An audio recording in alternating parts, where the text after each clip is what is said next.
নমস্কাৰ মৰমৰ ছাত্ৰ ছাত্ৰীসকল মই উজশ্ৰী শইকীয়াই তোমালোকক ই কক্ষালৈ স্বাগতম জনাইছো। আজি আমি সপ্তম শ্ৰেণীৰ অখণ্ড সংখ্যা পাঠটিৰ ২ নম্বৰ অংশটো আলোচনা কৰিম। তেনেহলে আহাচোন এই অংশটোত কি আছে আমি চাওঁ।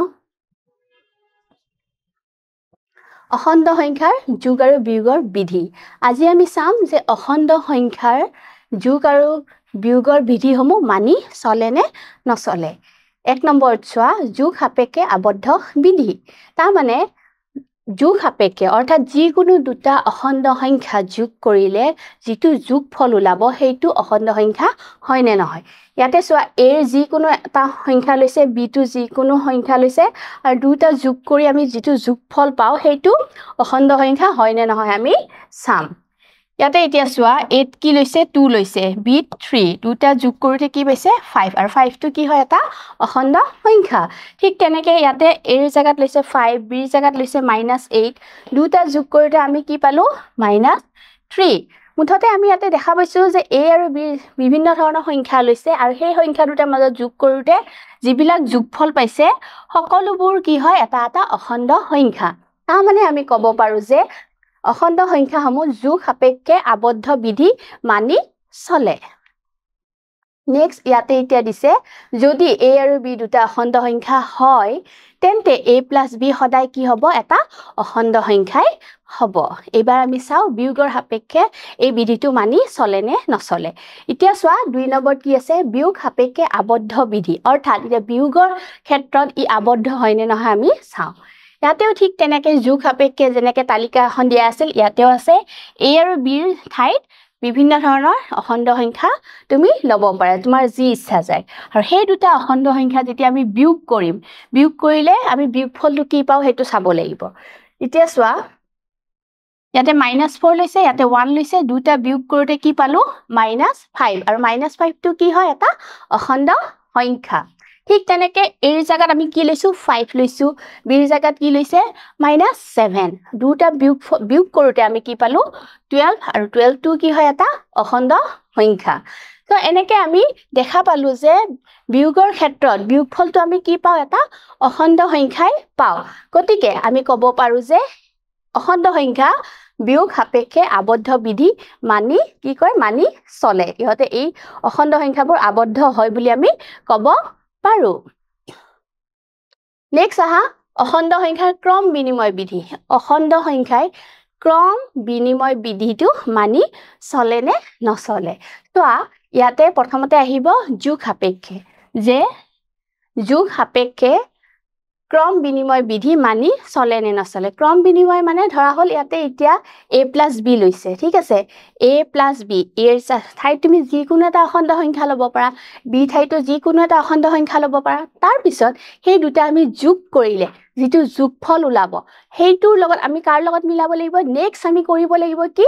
b + a অৰ্থাৎ প্ৰথমতে কি লৈছিলো আমি a + b লৈছিলো নেক্সট আমি সেই দুটাৰ পজিশনটো ইন্টাৰচেঞ্জ কৰি দিম। ইন্টাৰচেঞ্জ কৰিলে কি হ'ব এইটো b + a কৰোতেও আমি যদি একে উত্তৰ পাওঁ অৰ্থাৎ যোগফলটো যদি একে আহে আমি ক'ব পাৰো যে কি ক'ব পাৰো যে যোগ সাপেক্ষে ক্ৰম বিনিময় বিধি অখণ্ড সংখ্যাই মানি চলে। এতিয়া ইয়াতে উদাহৰণ কিছুমান দিছে এইটো চোৱা 25 প্লাছ কি হৈছে -12 লৈছে যোগ কৰোতে কি পোৱা গ'ল 13 পোৱা গ'ল। এবাৰ কি কৰিছো b + a কৰি দিছো অৰ্থাৎ b টো আগত লিখিছো a টো আমি লিখিছো পিছত দুটা আমি যোগ কৰিলো যোগ কৰোতে কি পালো 13 পালো। তাৰ মানে আমি দেখা পালো যে যোগফল দুটাৰে কি হৈ আছে একে হৈ আছে হয় নহয়। ইয়াতেও 13 ইয়াতেও 13 সো আমি ক'ব পাৰো যে যোগ সাপেক্ষে ক্ৰম বিনিময় বিধি মানি চলে। ২ নম্বৰ উদাহৰণটো চাব পাৰা ইয়াতে কি পাইছে -13 নেক্সট b + a কৰোতেও কি পাইছে -13 সো আমি ক'ব পাৰো যে যিকোনো দুটা অখণ্ড সংখ্যাৰ a আৰু b ৰ বাবে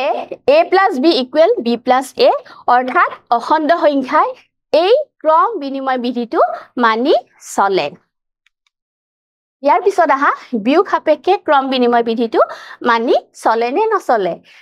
বিয়োগ সাপেক্ষে আন একো নহয় মাজত মাইনাসটো আহিব a - b আৰু ইফালে হ'ব b - a ইয়াতেও ঠিক তেনেকে a আৰু b যিকোনো সংখ্যা তুমি লব পাৰা সেই দুটা সংখ্যা যেতিয়া আমি মাইনাস কৰিম যেটো উত্তৰ আহে আমি b - a কৰি পেলাই চাব লাগিব এতিয়া ইয়াতে কি লৈছে -64 আৰু কি লৈছে 24 দুটাৰ মাজত বিয়োগফল কৰোতে কি পালে -88 নেক্সট কি কৰিছে b ৰ জাগাত b টো আগতে লিখিছে 24 আৰু a টো পিছত লিখিছে সো এখিনি বিয়োগফল কৰোতে কি পালে 88 এতিয়া সোৱা এই সংখ্যাটো পাইছে -88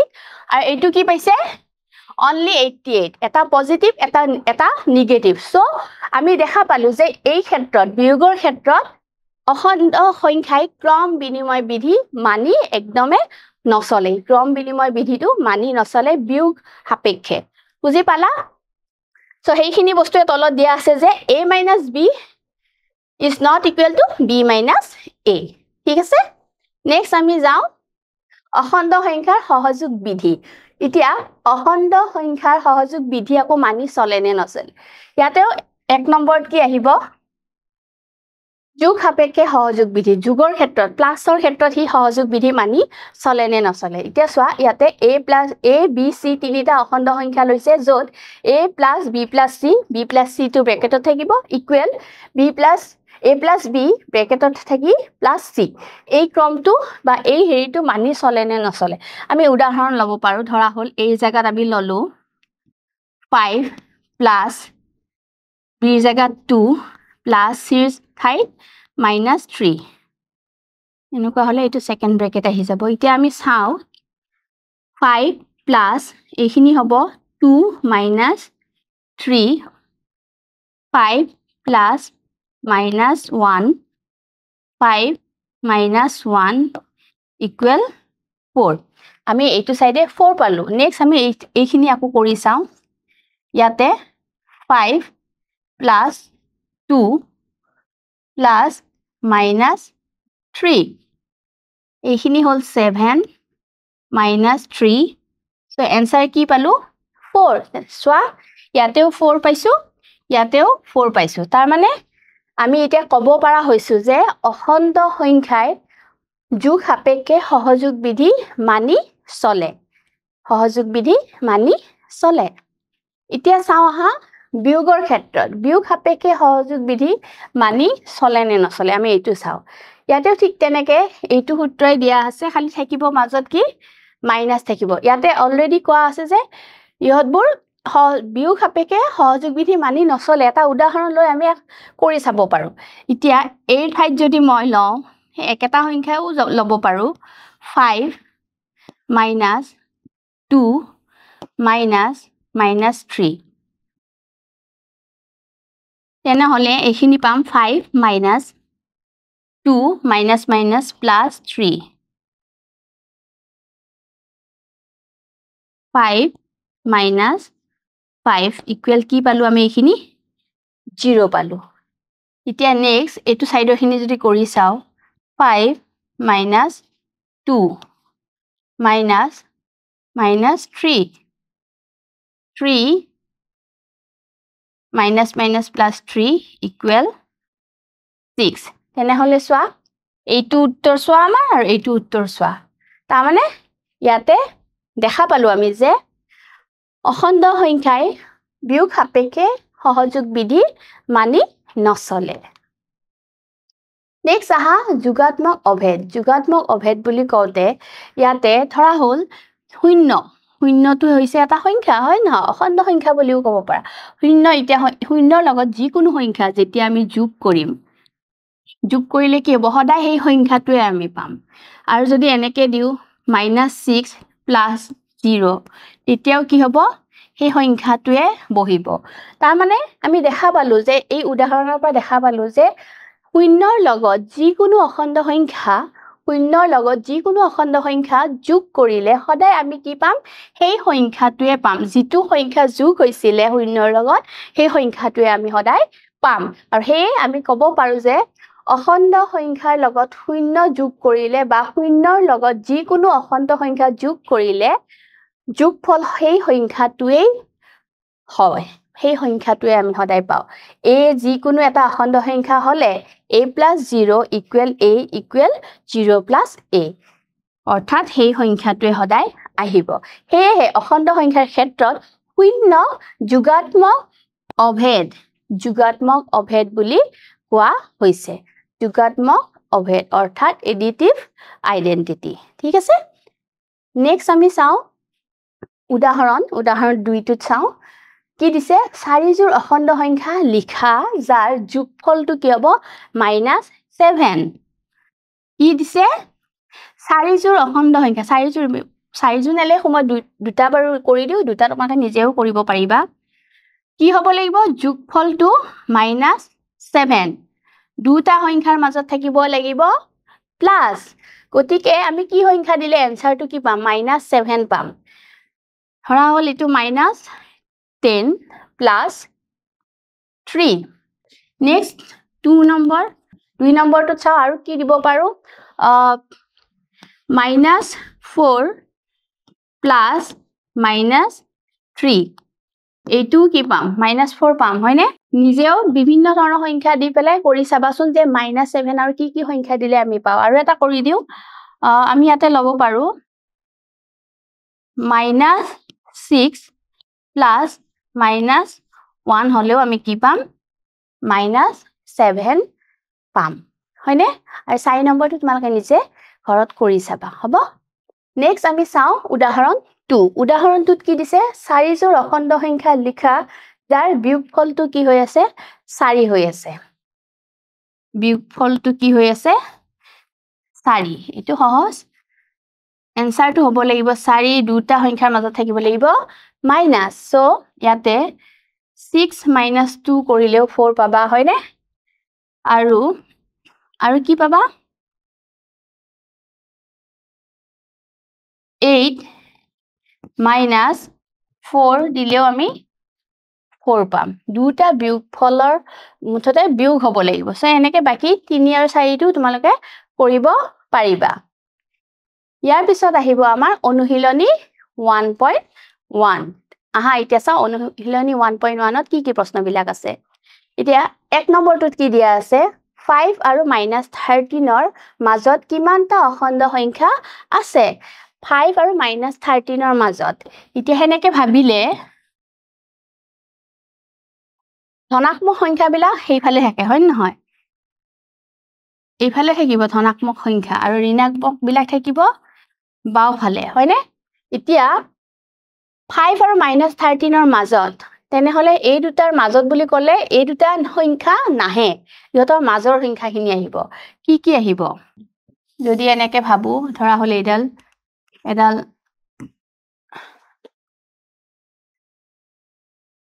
ইয়াৰ পৰা 0 1 2 3 4 -1 -2 -3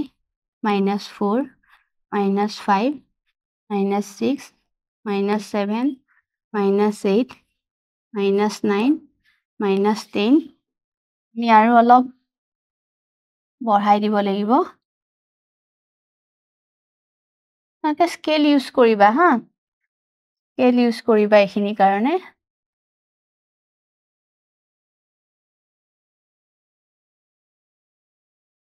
-11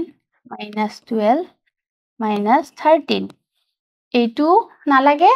আৰু 5টো নালাগে মাজৰ সংখ্যা কি আছে হেখিনি আহিব গতিকে ইয়াতে কি আছে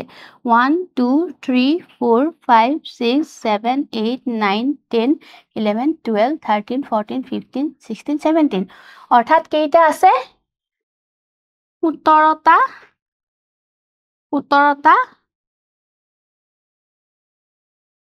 অখণ্ড সংখ্যা আছে 17টা অখণ্ড সংখ্যা আছে নেক্সট কোৱেশ্চনটো কি আছে 2 নম্বৰত 13 আৰু -13 ৰ মাজত আটাইতকৈ ডাঙৰ আৰু আটাইতকৈ সৰু সংখ্যাটো আমাক লিখিব দিছে 13 আৰু -13 ৰ মাজত 13 আৰু -13 নহয় দেই ইহ দুটাৰ মাজত গতিকে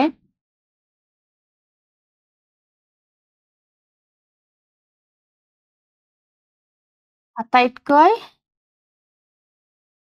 ডাঙৰ আৰু আটাইতকৈ সৰু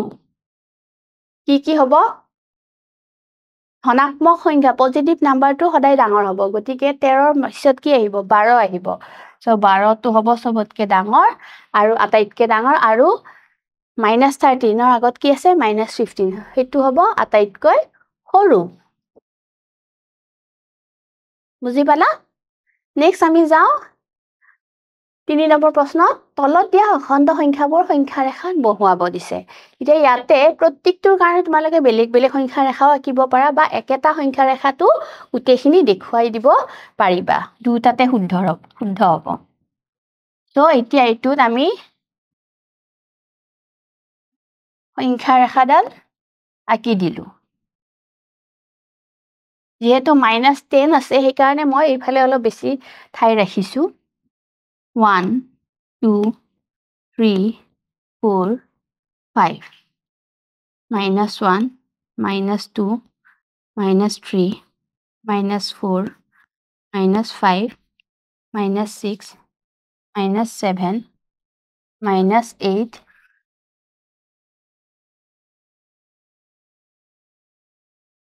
-9 -10 এতিয়া চোৱা কি আছে -6 এইটো আছে সাৰ্কেল কৰি দিয়া নেক্সট আহিব 4 এইটো 4 নেক্সট আহিব -10 -10 নেক্সট 5 তাৰ পিছত আহিব -1 তো এনেকৈ আমি কি কৰিব পাৰো সংখ্যা ৰেখাত এই সংখ্যাবোৰ উপস্থাপন কৰি দেখাব পাৰো আৰু তোমালোকে স্কেল ব্যৱহাৰ কৰি স্কেল আৰু পেন্সিল ব্যৱহাৰ কৰি এইখিনি দেখুৱাবা নেক্সট কোৱেশ্চন আমি যাও 4 নম্বৰটো ঠিক আছে 4 নম্বৰত চোৱাত কি আছে -15তকৈ ডাঙৰ পাঁচটা ঋণাত্মক অখণ্ড সংখ্যা কি কৰিব দিছে লিখিব দিছে -15তকৈ ডাঙৰ পাঁচটা ঋণাত্মক সংখ্যা এতিয়া হেনেকে ভাবিলে ঋণাত্মক সংখ্যাও হ'ব লাগিব নেগেটিভ নাম্বাৰসও হ'ব লাগিব লগতে -15তকৈ ডাঙৰ গতিকে -15তকৈ যিমানে আমি সোঁফালে গৈ থাকিম -14 -13 -12 -11 সেই সংখ্যাবিলাক সদায় -15তকৈ কি হ'ব ডাঙৰ হ'ব ইয়াতে -14 -13 -12 -11 -10 তো আমি পাঁচটা লিখি দিলো নেক্সট কোৱেশ্চন সত্য নে অসত্য ট্ৰু এণ্ড ফলছ আমাক উলিয়াব দিছে 1 নম্বৰটোত কি দিছে ধনাত্মক অখণ্ড সংখ্যাবোৰক স্বাভাৱিক সংখ্যা বুলি কোৱা হয় ধনাত্মক অখণ্ড সংখ্যাবোৰক স্বাভাৱিক সংখ্যা বুলি কোৱা হয় তাৰ মানে পজিটিভ নাম্বাৰছ বিলাক স্বাভাৱিক সংখ্যা হয় এইটো সত্য এইটো কি হ'ব উত্তৰটো সত্য কাৰণ আমি জানো ধনাত্মক সংখ্যাবিলাক সদায় কি হয় স্বাভাৱিক সংখ্যাই হয় আৰু ধনাত্মক বুলি ক'লে 1 2 3 4 একদম গোটেই পজিটিভ নাম্বাৰছ বিলাকৰ কথাই কৈছে তো সেইখিনিকো আমি স্বাভাৱিক সংখ্যা বুলি ক'ব পাৰো নেক্সট কোৱেশ্চনটো চোৱা আটাইবোৰ অখণ্ড সংখ্যাই পূৰ্ণ সংখ্যা আটাইবোৰ অখণ্ড সংখ্যা পূৰ্ণ সংখ্যা কেনেকৈ হ'ব সেইটো হ'বই নোৱাৰে কাৰণ পূৰ্ণ সংখ্যা আমি জানো 0 পৰা 1 2 3 একদম অসীমলৈকে কিন্তু ইয়াতে কি কৈ আছে অখণ্ড সংখ্যাত কি আহিব নেগেটিভ নাম্বাৰছ বিলাকো আহিব গতিকে আমি ক'ব পাৰো ইয়াতে এই কথাষাৰ যেটো কৈছে যে আটাইবোৰ অখণ্ড সংখ্যাই পূৰ্ণ সংখ্যা হেতু সত্য নহয়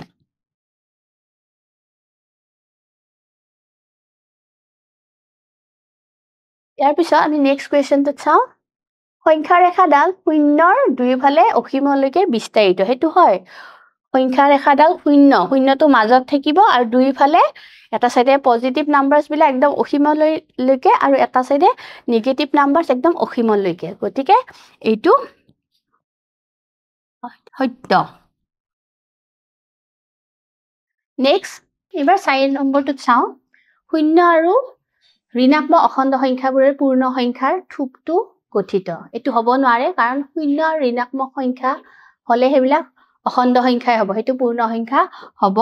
নোৱাৰে ইয়াৰ উত্তৰটো হ'ব অসত্য নেক্সট আহিব আমাৰ 5 নম্বৰটো যদি a plus b equal to 0 তেন্তে ইহতৰ এটা আনটোৰ কি বুলি কৈছে যোগাত্মক বিপৰীত কি হ'ব এটা আনটোৰ যোগাত্মক বিপৰীত হয় এটো সত্য কিয় সত্য যদি আমি 4 plus minus 4 লওঁ তেতিয়া উত্তৰটো কি হ'ব শূন্যই হ'ব তো হেইটোই ইয়াতে কোৱা হৈছে 6 নম্বৰটোত চোৱা এজোৰ অখণ্ড সংখ্যা লিখা যাৰ যোগফল কি হ'ব -3 অখণ্ড সংখ্যা লিখিব দিছে যাৰ যোগফলটো কি হ'ব -3 তাৰ মানে আমি দিব পাৰো কি -6 আৰু এফালে +3 এইটো কৰিলে আমি কি পাম -3 এ পাম তাৰ পিছত চোৱা বিয়োগফল কি দি আছে -5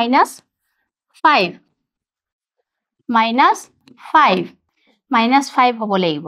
সো আমি দিব পাৰো 5 - 10 5 - 10 কৰিলে আমাৰ কি হ'ব -5 ওলাব ইয়াৰ পিছত বিয়োগফলটো কি হ'ব লাগিব শূন্য হ'ব লাগিব অৰ্থাৎ 3 যোগ -3 হলে কি হ'ব এটো 0 হ'ব কাৰণ 3 - 3 ইয়াতে কি হ'ব 0 হ'ব ইয়াৰ উত্তৰটো